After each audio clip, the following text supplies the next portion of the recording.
I wanted to respond to a question that I get actually quite often, and that is, Mr. J, should I tell the spouse of my partner's affair partner? And this isn't an easy answer, and I'm going to tell you why. There are many complexities and dynamics. I wouldn't fall for the simple, well, wouldn't you want to know? So here's the deal. There are pros and cons, and I've been doing this long enough to see all kinds of outcomes.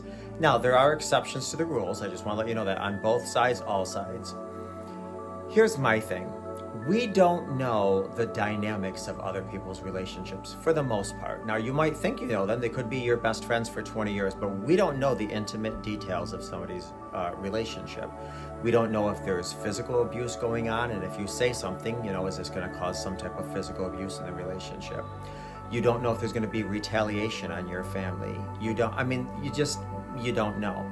Number two, there's a good possibility that other spouse, that other partner knows, and they're either choosing not to tell someone or to walk blindly. Like, okay, I know it, but I don't know it because I don't want anybody to know that I know it. All you're doing is intruding.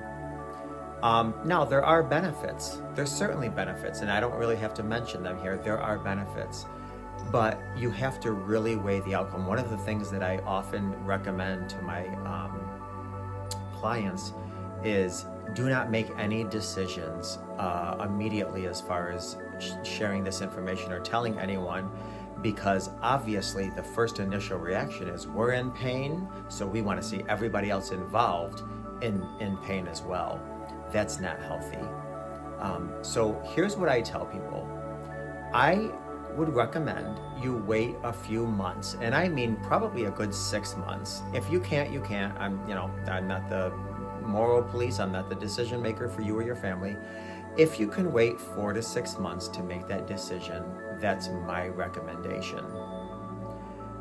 Because I think you have enough to do. You have enough on your to-do list. You have enough time and energy that only should go into your healing, whether that includes reconciliation or moving out and moving on.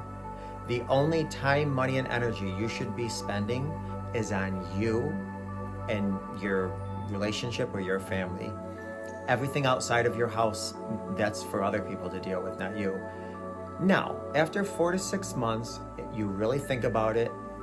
One of the questions finally that you ask yourself are, what are my intentions? And depending on what your intentions are, that could be your deciding factor.